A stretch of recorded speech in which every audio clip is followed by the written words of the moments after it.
తెలుగు రాష్ట్రాలలో ఎవరు కూడా తన నియోజకవర్గంలో ప్రతినిత్యం ప్రతి ఇంటిని ప్రతి వ్యక్తిని టచ్ చేస్తూ వాళ్ళకున్న సమస్యలు తెలుసుకున్నటువంటి ఎమ్మెల్యేలు చాలా అరుదుగా ఉంటారు. అలాంటి వారిలో మన తెలుగు రాష్ట్రాలలో గుర్తుకొచ్చేటువంటి వ్యక్తి ధర్మవరం మాజీ ఎమ్మెల్యే కేతిరెడ్డి వెంకట్రామరెడ్డి గారు. ఈయన దాదాపు ఒక 5 సంవత్సరాల పాటు గుడ్ మార్నింగ్ ధర్మవరం అనే ప్రోగ్రాం పేరుతో ఆయన కాన్స్టిట్యున్సీ మొత్తం నిత్యం ఆయనే కాకుండా ఆయన కుటుంబ సభ్యులు కూడా తిరుగుతూ ప్రజల్లో వాళ్ళకున్నటువంటి సమస్యలను ఇబ్బందులను దాదాపుగా అక్కడికక్కడే పరిష్కరించడం, కొద్దిగా దీర్ఘకాలికమైనటువంటి సమస్యలు అయితే వాటిని సంబంధిత అధికారులతో మాట్లాడి వాటిని పరిష్కరించడం జరిగింది. ఇలాంటి వ్యక్తి కూడా మొన్న 2024 ఎలక్షన్స్లో ఓడిపోవడం జరిగింది. వాస్తవంగా రాష్ట్రంలో 2024లో వైఎస్ఆర్ కాంగ్రెస్ పార్టీ ఘోరంగా ఓడిపోవడం జరిగింది. అయినప్పటికీ అలాంటి వ్యక్తి ఓడిపోవడం చాలా బాధాకరం. పక్క రాష్ట్రాల్లో తెలంగాణలో ఉన్న వాళ్ళు కూడా కేతిరెడ్డి వెంకట్రామరెడ్డి లాంటి వాళ్ళు ఓడిపోవడం చాలా ఆశ్చర్యానికి గురైంది. సరే, అది ఎట్లా ఓడిపోయినరు, అందరు అనుకున్నట్టు ఈవీఎంలు ట్యాంపరింగా, సరే జనాలు ఓటు వేయలేదా, అన్ని రకరకాల చర్చలు జరిగినాయి. దాదాపు 8 నెలల కాలం పాటు పూర్తి అయిపోయింది. Okay, right. అయితే ఈ మధ్యకాలంలో కేతిరెడ్డి వెంకట్రామరెడ్డి గారు వివిధ టీవీ ఛానల్లో, కొన్ని యూట్యూబ్ ఛానల్స్లో ఆయన కొన్ని ఇంటర్వ్యూలు ఇవ్వడం జరిగింది. అంటే వైఎస్ఆర్ కాంగ్రెస్ పార్టీకి సంబంధించినటువంటి విషయాలపై, రాష్ట్రంలో గతంలో జగన్మోహన్ రెడ్డి గారు సీఎంగా ఉండగా జరిగినటువంటి పరిణామాలపై ఆయనకున్నటువంటి అవగాహన మేరకు లేదా తాను నమ్మినటువంటి విషయాల పట్ల చాలా స్పష్టంగా ఆయన వర్ణించడం జరిగింది. ఆయన చెప్పినటువంటి విషయాల్లో దాదాపుగా 99% ఏకీభవించవచ్చు. ఎందుకంటే కేతిరెడ్డి గారు ఏమంటున్నారు, ఈ రాష్ట్రంలో తెలుగుదేశానికి సంబంధించినటువంటి ఒక రకంగా చెప్పాలంటే మీడియా మాఫియా మేము చేసినటువంటి అభివృద్ధిని ప్రజలకు చూపించలేకపోయింది. మాలాంటి వాళ్ళు చెప్పినా కూడా అది ప్రజల వరకు చేరలేదు. అంటే మేము చేసిన అభివృద్ధి చెప్పుకోలేక ఓడిపోయినాము అన్నాడు. అదైతే కరెక్టే. ఎందుకంటే ఆయన స్వతహాగా చెప్తున్నాడు, ఓన్లీ ధర్మవరం కాన్స్టిట్యున్సీకి 600 కోట్ల రూపాయల అభివృద్ధి పనులు చేసినాం. ఇంకా కామన్గా సంక్షేమ పథకాలు అనేటివి జరిగి అటు ఇటు దాదాపు 2000 కోట్ల రూపాయలకు సంబంధించి ఒక ధర్మవరం నియోజకవర్గానికే మేలు చేయడం జరిగింది అని ఆయన చెప్పాడు. ఇది కేవలం ధర్మవరమే కాదు, రాష్ట్రంలో ఉన్నటువంటి 175 నియోజకవర్గాల్లో అంతలకల ఇదే పరిస్థితి జరిగింది. కేవలం తెలుగుదేశానికి సంబంధించినటువంటి ఒక రకంగా చెప్పాలంటే మీడియా మాఫియా అభివృద్ధి లేదని పదే పదే పదే అబద్ధాలు చెప్పి జరిగినటువంటి అభివృద్ధిని బయటికి కనపడకుండా వాళ్ళ యొక్క విష ప్రచారంతో అడ్డుకోవడం జరిగింది. ఆ విషయాన్ని కేతిరెడ్డి గారు కూడా చెప్పిండ్రు. రైట్. కాకంటే ఇక్కడ చిన్న విషయం ఏంటంటే, సరే మనమేం వాళ్ళని విమర్శించాలని కూడా కాదు, ఎందుకు అభివృద్ధిని చెప్పుకోలేకపోయినారు మీరు? కేవలం జగన్మోహన్ రెడ్డి గారే చెప్పాలన్నా? మీకు బాధ్యత లేదా? మీరు ఎమ్మెల్యేలుగా ఉండి అన్ని నిధులు ప్రభుత్వం నుంచి తీసుకొని మీరు ఎందుకు చెప్పుకోలేకపోయినారు? మీ నియోజకవర్గాల్లో ప్రతిదీ అధినాయకులు చూసుకోవాలంటే అది సాధ్యమయ్యే పని కాదు కదా. మీకంటూ మీ కాన్స్టిట్యున్సీలో మీ స్థాయిలో మీ కార్యకర్తలు, మీకు సంబంధించినటువంటి సోషల్ మీడియా, మీ నెట్వర్క్ మీకు ఉంటుంది కదా. దాని ద్వారా ఎందుకు ప్రచారం చేసుకోలేకపోయినారు? మొత్తం 175 నియోజకవర్గాల్లో ఉన్నటువంటి అందరు ఎమ్మెల్యేలు, ఇన్ఛార్జీలు ఇలాగనే ఆలోచించి ఉంటే ఎలక్షన్స్కి ముందు అప్పుడు జరిగిన అభివృద్ధిని మీ స్థాయిలో ప్రచారం చేసుకొని ఉంటే ఈరోజు ఒకవేళ ఓటమి పాలైనా ఇంత ఘోరంగా ఓడిపోయేది కదా. అంటే మీరు ఎందుకు బాధ్యతగా ఫీల్ కాలేదు అక్కడ? అది ఒక చిన్న డౌట్. ఇంకా రెండోది, కేతిరెడ్డి గారు వెంకట్రామరెడ్డి గారు అంటున్నది ఏంటంటే, ప్రభుత్వమే మద్యం వ్యాపారం చేయడం కరెక్ట్ కాదు అంటున్నాడు. సరే, మరి ఆయన ఏ ఉద్దేశం అన్నాడో మనకైతే అర్థం కాలే. కానీ మన వరకు ఆలోచన ఏంటంటే, ఇప్పుడు చూస్తున్నాం కదా, కూటమి ప్రభుత్వం అధికారంలోకి వచ్చిన తర్వాత ప్రభుత్వం కాకుండా మద్యం షాపులు ప్రైవేట్ వాళ్ళకి ఇచ్చిండ్రు. దానివల్ల ఏం జరుగుతుంది? విచ్చలవిడిగా వీధిన ఊరున వాడన బెల్ట్ షాపులు వెలిచినాయి. దాని మూలంగా అలవాటు లేని వాళ్ళు కూడా మద్యానికి అలవాటు పడే అవకాశం ఉంది. దానివల్ల యువత సమాజం నాశనం అయిపోద్ది కదా. అప్పుడు జగన్మోహన్ రెడ్డి గారు ఏం ఆలోచించండ్రు? ప్రభుత్వం ఆధ్వర్యంలో ఉంటే అవన్నీ కూడా ఎక్కువ ఎక్కడంటే అక్కడ బెల్ట్ షాపు లేకుండా లిమిట్గా షాపులు ప్రభుత్వం అయితే నడపగలుగుతుంది అనే ఉద్దేశంతో ఆయన ముందుకు వెళ్ళడం జరిగింది. అది ఆయన తప్పుపట్టిన విధంగా మాట్లాడడం కూడా అంత కరెక్ట్ అనిపించట్లేదు. రైట్.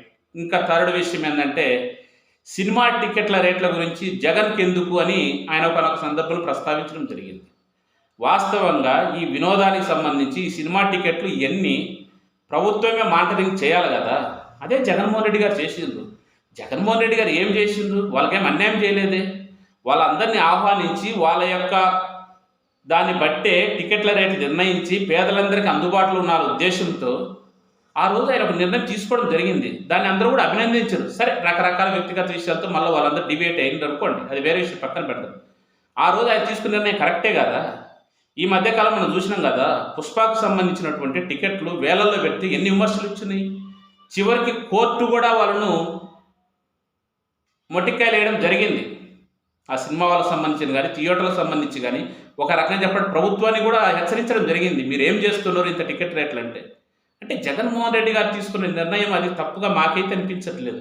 మరి కేతిరెడ్డి గారు ఎలా ఆలోచించారు? సరే, ఇవన్నీ ఒక ఎత్తు. ముఖ్యంగా కేతిరెడ్డి గారు అంటున్నది ఏంటంటే, మేము అధికారంలో ఉండంగా కొడాలి నాని, వల్లభనేని వంశీ, అంబటి రాంబాబు, ఇంకా కొంతమంది ఒక ఇద్దరు ముగ్గురు అలాంటి వాళ్ళు అప్పుడు అధికారంలో లేనటువంటి చంద్రబాబు నాయుడు గారిని, పవన్ కళ్యాణ్ గారిని సరిగా ట్రీట్ చేయలేకపోయిన వాళ్ళను కొద్దిగా రాంగుగా ట్రీట్ చేయడం వల్లే మాకు చెడ్డ పేరు వచ్చింది అంటున్నారు. ఈ ఒక్క విషయం అయితే కేతిరెడ్డి గారితో ఎట్టు పరిస్థితులలో ఆయనతో ఏకీభవించడం లేదు, సమర్థించడం లేదు. ఎందుకంటే మనం చూసినాం, ఈ రాష్ట్రంలో జగన్మోహన్ రెడ్డి అనేటువంటి ఒక వ్యక్తి రాజశేఖర రెడ్డి కొడుకుగా వ్యాపారాలు చేస్తున్నప్పుడు ఆయన గురించి పెద్ద ప్రస్తావన రాలేదు.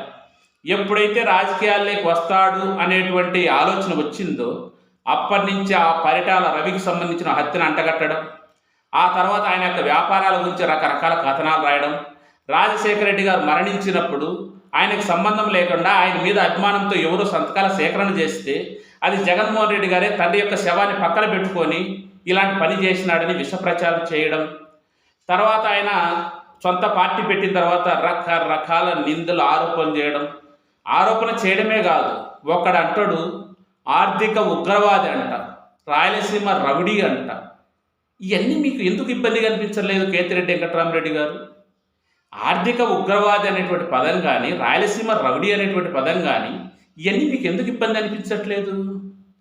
ఆ తర్వాత ఇంకా కొంతమంది కొన్ని ముందుకు వచ్చేసి, సరే ఆయన అధికారం లేనప్పుడు వదిలేయండి, ఆయన 2019లో సీఎం స్థానంలో ఉన్నప్పుడు రాష్ట్రానికి ముఖ్యమంత్రిగా పరిపాలన అందిస్తున్న సందర్భంలో అప్పుడు అధికారంలో లేనటువంటి చంద్రబాబు నాయుడు గారు కానీ, వాళ్ళ పార్టీ వాళ్ళు కానీ, పవన్ కళ్యాణ్ గారు కానీ జగన్మోహన్ రెడ్డి గారిని ఎంత హీనంగా మాట్లాడిండు. ఇదే చంద్రబాబు నాయుడు గారు సైకో సైకో సైకో అని ఎక్కడ పట్టినా పదే పదే పదే ఆ పద ప్రయోగం ఉపయోగించడం జరిగింది. అదేం మీకు ఇబ్బంది అనిపించట్లేదా? ఒక రాష్ట్ర ముఖ్యమంత్రిని పట్టుకొని సైకో సైకో సైకో అంటుంటే మీకు ఇబ్బంది అనిపించలేదా?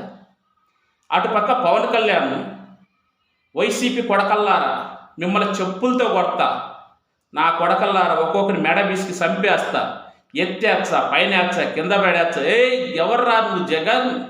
ఒక సీఎంను పట్టుకొని అంత హీనంగా మాట్లాడుతుంటే మీకు ఇబ్బంది అనిపించలేదా? వాడొక పందేవాడు ఉన్నాడు పట్టాబేని, వాడు జగన్మోహన్ రెడ్డిని పట్టుకొని బోసడిగా అంటే మీకు ఇబ్బంది అనిపించట్లేదా?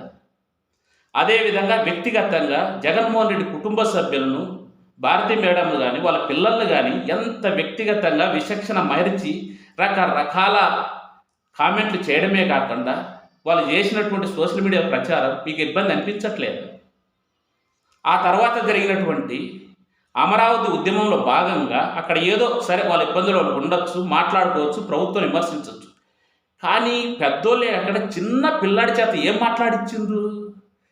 జగన్, మీ తండ్రి యొక్క శవమన్న ముక్కలు దొరికినాయి, నీకు అవి కూడా దొరికే అవకాశం ఉండదు, మాతో పెట్టుకుంటాయి అని చిన్న పిల్లాడి చేత అనిపించిండ్రు. అది మీకు ఇబ్బంది అనిపించట్లేదా? కొడాలి నానికి, వల్లభనేని వంశీకి, అంబటి రాంబాబు ఇంకొకరికి వాళ్ళేం సరదయ్య మాటలు అనలేదే. ముఖ్యమంత్రిగా ఉన్నటువంటి వ్యక్తిని ఇంత విచక్షణ మరిచి వాళ్ళు ఇష్టం వచ్చినట్టు రారా పోరా అని మాట్లాడుతుంటే ప్రభుత్వము వాళ్ళ పరిధిలో ఉన్నటువంటి వాళ్ళ చర్యలు కూడా తీసుకోకపోతే వాళ్ళు ఇంకా ఎంత విచక్షణ రహితంగా ఒక రకంగా చెప్పాలంటే పిచ్చి కుక్కల్లాగా ప్రవర్తించే అవకాశం ఉంది కదా. యువగల పాదయాత్రలో లోకేష్ జగన్మోహన్ రెడ్డిని ఏమన్నాడు? రారా మొగడు అయితే దమ్ముంటే చూసుకుందామంటే నిజంగా ఆ మాటలు వింటే నిజంగా వైఎస్ఆర్ అభిమానులు కానీ జగన్మోహన్ రెడ్డి అభిమానులు కానీ నిజంగా కళ్ళకు నీళ్ళు వస్తాయి. మరి మీలాంటి వాళ్ళకి ఎందుకు అది ఆ రోజు తప్పు అనిపించిందో, మరి ఓడిపోయిన తర్వాత మీకు అందరికీ ఏం తప్పు అనిపిస్తుండే. అటువైపు వాళ్ళు మంచిగా మాట్లాడితే ఇటువైపు కూడా మంచిగా మాట్లాడే అవకాశం ఉంటుంది కదా. అయినా కొడాలి నాని గారు కూడా ఆయనేం పెద్దగా సందర్భానుసారంగా వాళ్ళు చేసిన దాన్ని కౌంటర్ ఇస్తూ కొద్ది ఘాటు విమర్శించడం జరిగింది. దానిని ఈరోజు పార్టీ ఓడిపోయిన తర్వాత అదే తప్పుగా దానివల్లే ఓడిపోయినామనడంది 100% అయితే రాంగ్. మరి మీరు ఏ విధంగా ఆలోచిస్తున్నారో, ఇలా ఆలోచించడం వల్ల జరిగేటువంటి పరిణామం ఏంటంటే వైఎస్ఆర్ కాంగ్రెస్ పార్టీ నమ్ముకున్నలు జగన్మోహన్ రెడ్డి అభిమానులు ఇలాంటి వాళ్ళందరూ వాళ్ళు ఏ విధంగా అర్థం చేసుకోవాలి అంటే, ఒక ముఖ్య నాయకుడిని ముఖ్యమంత్రిని ఆ విధంగా వాళ్ళు సంబోధిస్తున్నప్పుడు, వాళ్ళ పరిధిలో వాళ్ళ నాయకుని తిట్టినప్పుడు కొడాలి నాని, వల్లభనేని వంశో, అంబటి రాంబాబు లాంటి వాళ్ళు వాళ్ళకు సంబంధించి వాళ్ళ యొక్క విధానములు వాళ్ళు కూడా విమర్శించకపోతే పార్టీ ఎట్లా అర్థం చేసుకుంటుంది జనాలు? ఎందుకు ఇంత తిడుతున్న ఇలా కామ్గా ఉన్నారు? వీళ్ళేదో తప్పు చేసినారని సమాజంలో ప్రజల్లో ఎంత చెడ్డ పేరు, అది ఏ విధంగా పోర్ట్రేట్ అవుతుంది? ఏమో కేతిరెడ్డి గారు అది ఎట్లా ఆలోచించినా అర్థం కావట్లే. ఎంత హీనంగా నిన్నటికి నిన్న పొంగనూరులో నాగబాబు గారు ఏం మాట్లాడారు? వైసీపీ వాళ్ళు పిచ్చి కుక్కలు అంటారు. మీకు ఇబ్బంది అనిపించట్లేదు అది? అంటే అటువైపు వాళ్ళు టార్గెటెడ్గా మీ ఇష్టం వచ్చినట్టు మీ వ్యక్తిగత విషయాల్లో చొరబడి రకరకాల నానా హంగామా చేసి వాళ్ళకు ఉన్నటువంటి మీడియా మాఫియాను అడ్డం పెట్టుకొని వాళ్ళు ఇష్టం వచ్చినట్టు వాళ్ళు మాట్లాడుతుంటే మీకు ఎందుకు ఇబ్బంది అనిపించడం లేదు? కేవలం అప్పుడు ఏదో తెలుగుదేశం మీడియా చేసినటువంటి దుష్ప్రచారంలో కొడాలి నాని, వల్లభనేని వంశీ, అంబటి రాంబాబు ఎవరు ఒకరిద్దరు అన్నటువంటి మాటను హైలైట్ చేసి మీలాంటి వాళ్ళందరూ కూడా ఇప్పుడు పార్టీ ఓడిపోయిన సందర్భంలో వాటిని బయటికి తీసుకొచ్చి దానివల్ల ఓడిపోయినామనడం అనేది ఏమాత్రం సమర్థనీయంగా లేదు. వాళ్ళు మంచిగా మాట్లాడుతున్నారా? చూసినాం కదా, కూటమి ప్రభుత్వం అధికారంలోకి వచ్చిన తర్వాత ప్రభుత్వంలో ఉన్న బాధ్యతకు ఉండాల్సింది పోయి ఎంత హీనంగా మాట్లాడుతున్నారు. అసలు వాళ్ళకి సంబంధించిన టీడీపీ సోషల్ మీడియా ఓపెన్ చేసి మీకు అర్థమైతే ఒకసారి. ఇప్పుడు ఆయన మంత్రిగా ఉన్నాడు నిమ్మల రామానాయుడు, ఆయన ఏం మాట్లాడిండు ఒకసారి జగన్మోహన్ రెడ్డి సీఎం ఉండగానే మీలాగా మేము జైలుకు పోయి చెప్పకూడదు తినలేదు అంటున్నాడు. చంద్రబాబు నాయుడు జైలుకు పోలేదా? ఎందుకు మీకు అవన్నీ ఇబ్బంది అనిపించట్లేదు? జగన్మోహన్ రెడ్డి అనే వ్యక్తిని ఎన్ని రకాలుగా పరుష పదాలతో వాళ్ళు విమర్శిస్తుంటే మీకెందుకు అవన్నీ ఇబ్బంది కనిపించట్లేదబ్బా? మాకైతే ఏమి తప్పు కనిపించట్లేదు. వాళ్ళు ఒకటన్నప్పుడు 10 అనిపించుకోవాలన్నా? ఎందుకు అవసరం ఏముంది? ఏమి ఓడిపోతే ఏమైతే ఒప్పారి? కేవలం దానివల్ల ఓడిపోయినారు ఎవరు అనుకోవట్లేదే. ఇది ఒక రకంగా చెప్పాలంటే మీలి వాళ్ళు అంత అభివృద్ధి అన్ని విధాలుగా ఎప్పుడు ప్రజలు నిత్యం ఉండి ఒక రకంగా చెప్పాలంటే క్షేత్రస్థాయిలో మీరు ప్రచారం చేసుకోలేకపోయారు. అంతేగాని పార్టీ తరఫున గట్టిగా మాట్లాడిన వాళ్ళు మాట్లాడిన విధానం తప్పు అంటే అసలు వాళ్ళు చేసిన విష ప్రచారం కంటే జగన్మోహన్ రెడ్డి వ్యక్తిగత విషయాలపై వాళ్ళు చేసినట్టు వాడు కూడా ఒకడు వివేకం అనే ఒక సినిమా తీసిండు. అది చూసిందా మీరు? అసలు దాన్ని చూసే సగటు వైఎస్ఆర్ కాంగ్రెస్ పార్టీకి సంబంధించినటువంటి ఏ ఒక్క వ్యక్తి తట్టుకోగలుగుతాడా? అంత దిగజారి ఎప్పటి నుంచో జగన్మోహన్ రెడ్డి రాజకీయాల్లోకి వచ్చినప్పటి నుంచి విష ప్రచారం చేస్తుంటే అంతకంటే వీళ్ళు కొడాలి నాని వీళ్ళు ఏమైనా ఎక్కువ తిట్టగలిగినరా? లేదే. ఎందుకు మీరు అట్లా ఆలోచిస్తుండ్రు? అంటే పార్టీ తరఫున అధినాయకుడిని జగన్మోహన్ రెడ్డి గారిని ఎవడు దారిని పోయేటువంటి వాడు, ఊరు అడ్రస్ లేనాడు, వాడిని ఇష్టం వచ్చిన వాడు తిడతా ఉంటే చూసి ఊరుకోవాలన్నా? ఎందుకు మీరు ఎలా ఆలోచిస్తున్నారు కావట్లేదు. ఇంకొక అబ్జెక్షన్, మీరు రేవంత్ రెడ్డి గారిని సరే ఆయన పొగిడిందా తిట్టిందా అనేది కూడా కాదు, తెలంగాణలో రేవంత్ రెడ్డి గారిని చూసినాం కదా ఏ విధంగా పోరాటం చేసి సీఎం అయినా అంటున్నారు. ఏం పోరాటం చేసిండు? తెలుగుదేశం పెంచిన ముక్కే కదా ముక్క. ఏంది? కేసీఆర్ కుటుంబానికి సంబంధించిన వ్యక్తిగత ఆస్తులపై డ్రోన్లు ఎగరేయడం, నోటికి వచ్చి సీఎంని ఎలాంటి వాళ్ళని తిట్టడం, సేమ్ ఇక్కడలాగానే. ఇక్కడి నుంచి పోయినటువంటి ముక్కే కదా, అది పసుపు ముక్కే కదా. ఇక్కడ ఏ విధంగా అయితే చంద్రబాబు నాయుడు వాళ్ళ యొక్క మాగది ఏ విధంగా ప్రవర్తించారో ఆ విధంగా ప్రవర్తించి సరే టైం కలిసొచ్చు ఆ 10 సంవత్సరాలకి బీఆర్ఎస్పీ పార్టీ మీద ఉన్న వ్యతిరేకతను గెలిచిండు. ఓకే రైట్, మన సంబంధం లేదు. కానీ ఎందుకు మీరు రేవంత్ రెడ్డి పట్ల మీరే కాదు వైఎస్ఆర్ కాంగ్రెస్ పార్టీకి సంబంధించిన చూసిన ఒక 5-6 మంది ఎమ్మెల్యేలుగా పనిచేసినటువంటి వ్యక్తులు చాలా సాఫ్ట్ కార్నర్గా ఉన్నారు ఆయన పట్ల. మరి ఎందుకో అర్థం కావట్లేదు. ఏమైనా బంధుత్వం పరంగానో లేదా సామాజిక వర్గంగానో ఏమైనా ఆలోచిస్తుండేమో కానీ మాకైతే అర్థం కావడం లేదు. ఈ భూమి మీద తెలుగు రాష్ట్రంలో రేవంత్ రెడ్డి అనేటువంటి వ్యక్తిని ఎవడన్నా వైఎస్ఆర్ నిజమైన అభిమాని క్షమిస్తాడా అతన్ని? ఏమన్నాడు? పావురాలు గుట్టలో పౌరమైపోయిండు ఆ రాజశేఖర రెడ్డి గారు. ఎట్లా ఆలోచిస్తున్నారు సార్ మీరు మంచోళ్ళే, ప్రజలు బాగా తిరుగుతారు. జగన్మోహన్ రెడ్డి పట్ల విధేయత విశ్వసనీయత చాలా బాగా ఉంది మీకు, దాన్ని ఎవరు శకించడం లే. కానీ ఎందుకు మీరు పూర్తిగా ఒక కుటుంబం నాశనం అయిపోవాలని, జగన్మోహన్ రెడ్డి వ్యక్తి రాజకీయాలు ఉండకూడదని, ఇప్పుడు కూడా తన పక్క రాష్ట్రంలో సీఎంగా ఉన్న తను చేసే పని జగన్మోహన్ రెడ్డి వ్యతిరేకంగా లోపల ఆ వైపు చంద్రబాబు నాయుడు ఫేవర్గా తను తీసుకున్న నిర్ణయాలు మీకు అర్థం కావట్లేదా? ఎందుకు అలాంటి వ్యక్తిని మీరు వెనకేసుకొని వస్తున్నారు? సరే మీ బంధుత్వం ఉంటే చూసుకోండి, కానీ బహాటంగా మాత్రం పార్టీకి నష్టం చేకూరే విధంగా లేదు, ఒకరు అందరూ అర్థం చేసుకొని మీరందరూ ఒకే క్యాస్ట్ కదా అని అర్థం వచ్చే విధంగా ప్రవర్తించవద్దు దయచేసి. రేవంత్ రెడ్డి అనే వ్యక్తిని వైఎస్ఆర్ కాంగ్రెస్ పార్టీ, ముఖ్యంగా దివంగత నేత రాజశేఖర రెడ్డి అభిమానులు ఎవరన్నా తన గురించి అసలు అతని పేరు కూడా ఎత్తే అవకాశం కూడా లేదు. అలాంటి వ్యక్తిని మీరు వీరుడు సూర్యుడు అంటున్నారు. మరి ఇవన్నీ కూడా అబ్జెక్షన్స్ సార్. మీరు మంచివాళ్ళే, మేము కాదనట్లే, మిమ్మల్ని విమర్శించాలనే ఉద్దేశం కూడా కాదు. కానీ అటువైపున విచ్చలవిడిగా ఒక వ్యక్తిని, నాకు తెలిసి బహుశా భూమి మీద జగన్మోహన్ రెడ్డి అనేటువంటి ఒక వ్యక్తి కాకుండా ఎవరైనా కూడా ఈ రాజకీయాలు వదిలేసి మనకెందుకు ఈ రాజకీయాలు ప్రశాంత వ్యాపారాలు చేసుకునేవాళ్ళు. మీరు కూడా ఒక సందర్భంలో ఒక మాట అన్నారు, వైఎస్ఆర్ కాంగ్రెస్ పార్టీ కానీ జగన్మోహన్ రెడ్డి కానీ మాలాంటి వాళ్ళం మేము శాపగ్రస్తులమేమో, బహుశా ఎప్పుడు మేము నిందలు మోయాల్సిందే, మాకు సంబంధం లేకపోయినా ప్రతిదీ ఒకటి క్రియేట్ చేసి మా ముఖాన్ని రుద్దుతుండరు అన్నారు.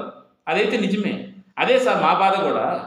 ఆ విధంగా విచక్షణ మరిచి వాళ్ళు ఇష్టం వచ్చిన కథనాలు అల్లి జగన్మోహన్ రెడ్డి గారిని నిత్యం ద్వేషిస్తుంటే, అలా ద్వేషించి తట్టుకోలేనటువంటి కొడాలి నాని గారు, వల్లభనేని వంశో, అంబటి రాంబాబు, ఇంకొకరు లేదంటే మాలాంటి వాళ్ళు, మీలాంటి వాళ్ళు ఎవరైనా బాధపడి వాళ్ళని రివర్స్ అటాక్ చేయకపోతే పార్టీ వాళ్ళు ఎలా ధైర్యం ఉంటుంది సార్? కార్యకర్తలు ఎలా స్థైర్యం వస్తుంది?